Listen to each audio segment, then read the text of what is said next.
नमस्कार, crime express news में आपका हार्दिक स्वागत है। जैसा कि आप सभी लोग जानते हैं कि हम मेडिकल की सीरीज कर रहे हैं जिसमें अलग अलग डॉक्टर्स अलग अलग डिसीज के डॉक्टर्स के साथ हम लोग आपको रूबरू करवाएंगे। उनके साथ मिलके हम ये समझेंगे कि आप सभी लोगों को जो कॉमन प्रॉब्लम होता है उस प्रॉब्लम की रेमेडी क्या है, उसका प्रिकॉशंस क्या है, जिससे आप सब लोग स्वस्थ और मस्त रह पाएं। आज हम आए हैं डॉक्टर चिंतन पटेल के पास में, जो लंग्स के स्पेशलिस्ट हैं। और जैसा कि आप सभी लोग जानते हैं कि दुनिया में सबसे ज्यादा अगर कोई चीज निग्लेक्टेड रही है तो वो हमेशा लंग्स रहा है। उसकी सबसे ज्यादा जो लोगों को पता चला है कि लंग्स क्या होता है, वो कोरोना में हम सब लोगों को ये पता चला कि एग्जैक्ट लंग का फंक्शन क्या होता है। अगर 5% भी वो गड़बड़ करे तो कहां जाके खड़ा होता है और क्या उसकी ट्रीटमेंट हो सकती है, इसका हम सब लोग उसके भुक्तभोगी हैं। तो उसीलिए आज चिंतन पटेल साहब के पास में आए हैं कि आज उनसे हम समझेंगे कि जैसे कोरोना की डिसीज थी तो कोरोना की डिसीज के बाद पेशेंट जो रह गए या फिर अब जो पेशेंट हम लोग बचे हैं, तो कोरोना जैसा कोई डिसीज अगर आता है तो उसकी क्या प्रिकॉशंस हो सकती हैं, क्या ट्रीटमेंट हो सकती हैं, क्या हम प्रिकॉशंस लें जिससे हम बचे रह सकते हैं। डॉक्टर चिंतन पटेल, आपका हार्दिक स्वागत है क्राइम एक्सप्रेस में and thank you very much. आपने हमको टाइम दिया, हमारे दर्शकों को आपने ज्ञान देने का जो वादा किया था वो आज आपने पूरा किया है। आपका हार्दिक स्वागत है सर। हार्दिक, आप कृपया आप हमारे दर्शकों को अपना परिचय दें। नमस्ते, मैं डॉक्टर चिंतन पटेल, लंग स्पेशलिस्ट यानी कि श्वास रोग विशेषज्ञ हूँ और मैं यहाँ पे वापी में पिछले 10 साल से प्रैक्टिस कर रहा हूँ। श्वास एक, जैसे इन्होंने बताया, एक सबसे ज़्यादा निग्लेक्टेड रोग भी नहीं बोलूँगा और कंप्लेन भी नहीं बोलूँगा, लेकिन हम हमारी सांस का ध्यान नहीं रखते हैं, ये बहुत ही स्पष्ट है। क्यों? क्योंकि हम 1 मिनट में कम से कम 12 से 20 बार सांस लेते हैं। उसके हिसाब से आप 24 घंटे में 17,000 से 21,000 बार सांस ले रहे हो। तो क्या आप अपने सांस के बारे में अवेयर है? अगर अवेयर है तो आप अपना केयर कर रहे हैं। अगर आप इस चीज से अवेयर नहीं है तो आप डेफिनेटली आप अपना केयर नहीं कर रहे।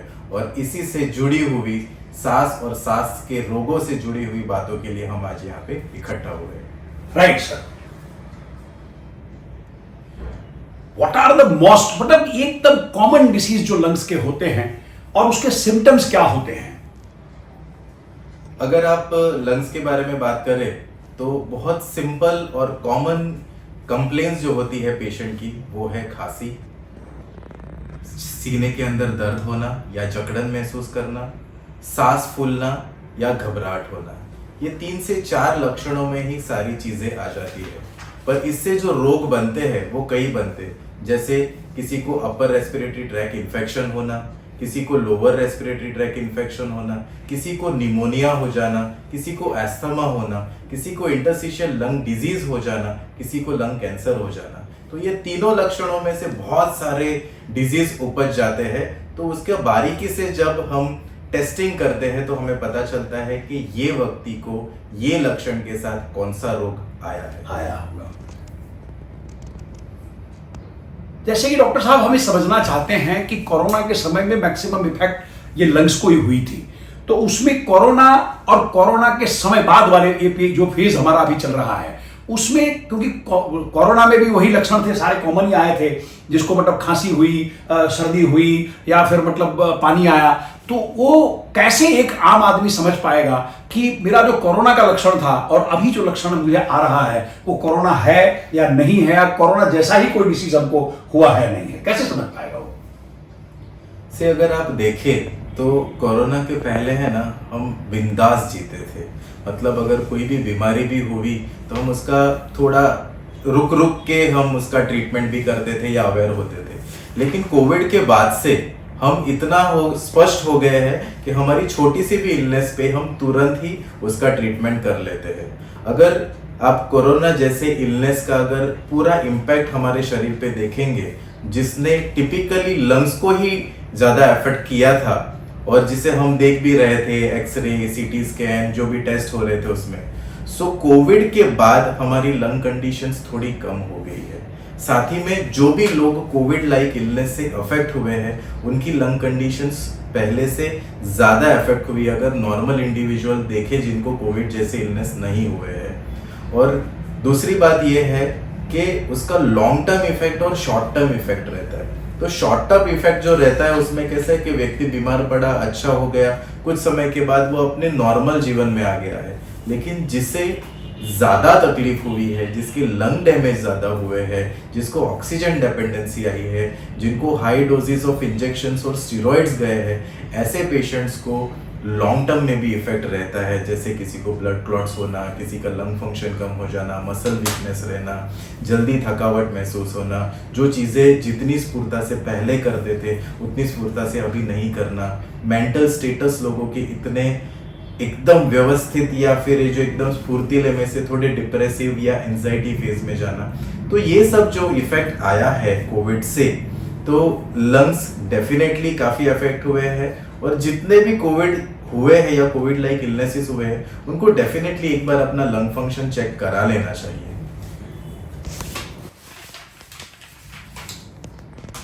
जैसे कि आप जब डॉक्टर साहब का कहना आप लोग अगर समझे हों तो ये है कि अब जब कोविड से पहले हम जितना निश्चिंत रहते थे अपने लंग्स के लिए या हमारे सांसों के लिए, वो उतना निश्चिंत आप नहीं रह सकते। अब अगर माइनर सिम्टम्स भी अगर आपको दिख रहा है और स्पेशली जिसको कोरोना हुआ था उसको अगर कोई चेंजेस दिख रहे हैं तो he must have to immediately come to any doctor और यही क्लिनिक में आप आ जाएं तो उसमें बचने के चांसेस या क्योर होने के चांसेस बहुत ज्यादा मतलब बढ़ जाते हैं।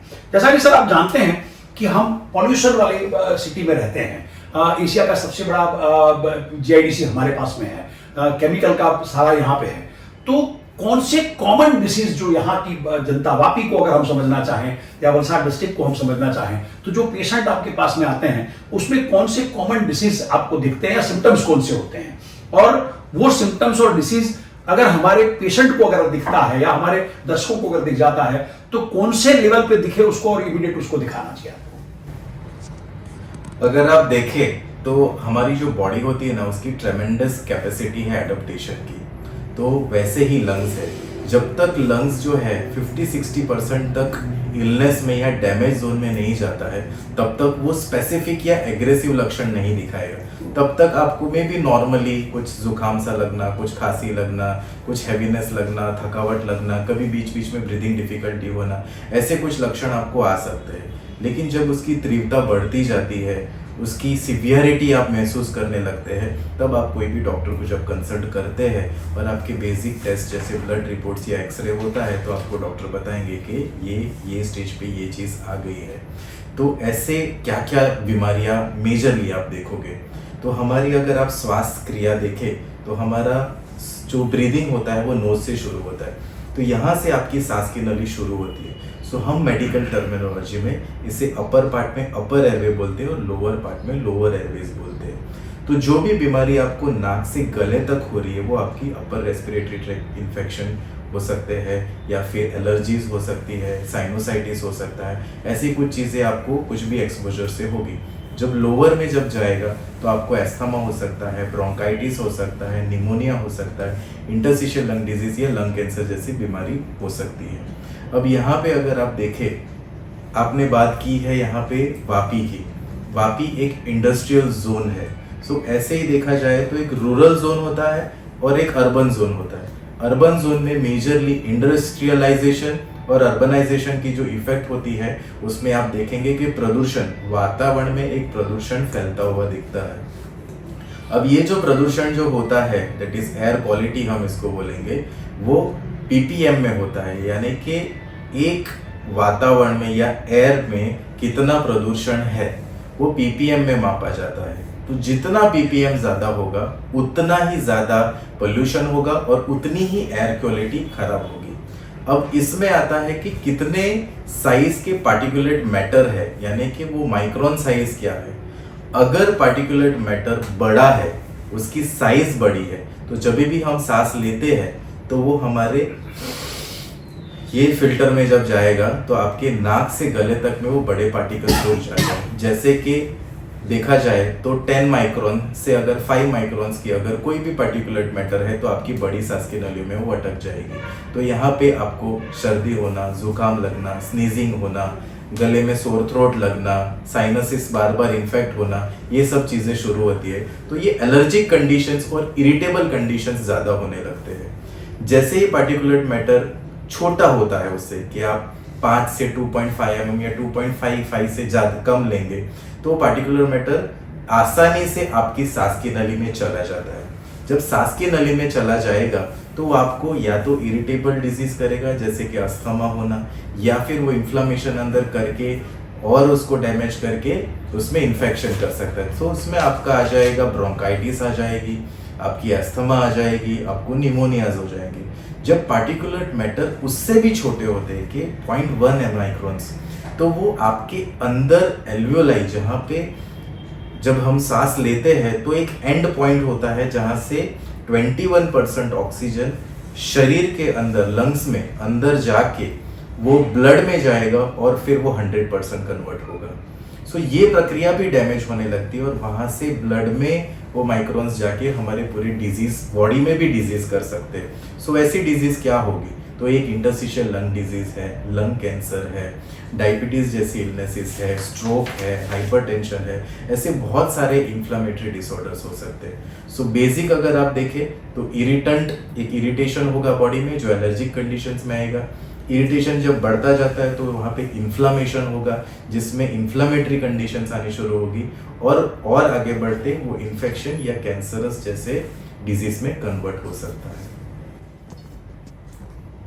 हम इसको ऐसे समझने की कोशिश करेंगे कि डॉक्टर साहब का कहना यह है कि लंग कैंसर तक पहुंचने में एक लंबी प्रक्रिया हो जाती है। अगर आप इसको इनिशियली ही कंट्रोल कर सकते हैं या इनिशियल सिम्टम्स को अगर आप देख सकते हैं तो बड़े अच्छे तरीके से उसका ट्रीटमेंट किया जा सकता है। सर वैसे मतलब देखना जाए तो जैसे आपने लंग कैंसर की बात की, तो उसके अर्ली साइंस क्या क्या हैं?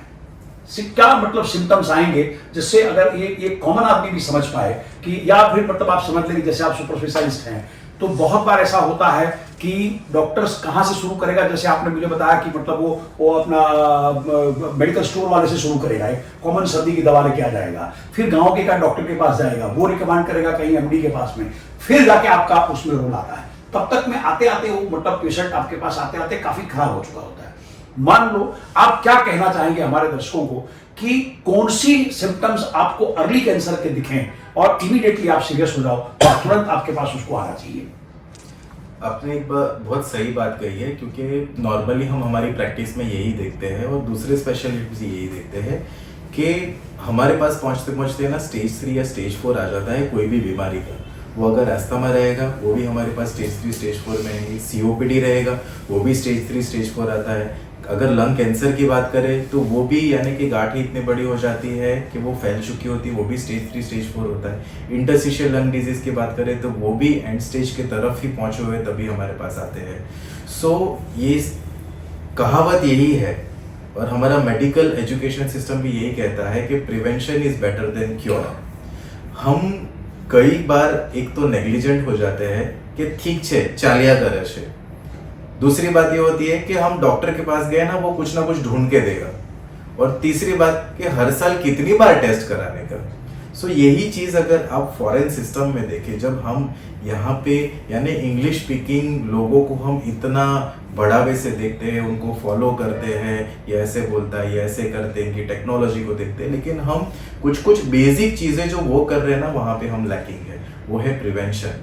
उन लोग का नॉर्मली एवरी ईयर उनका फिजिकल चेकअप होता है, उनके ब्लड टेस्ट होते हैं कि अगर कोई भी माइनर इलनेस अगर उनकी बॉडी में अगर हो रही है तो वो स्टार्टिंग में ही पता चल जाए।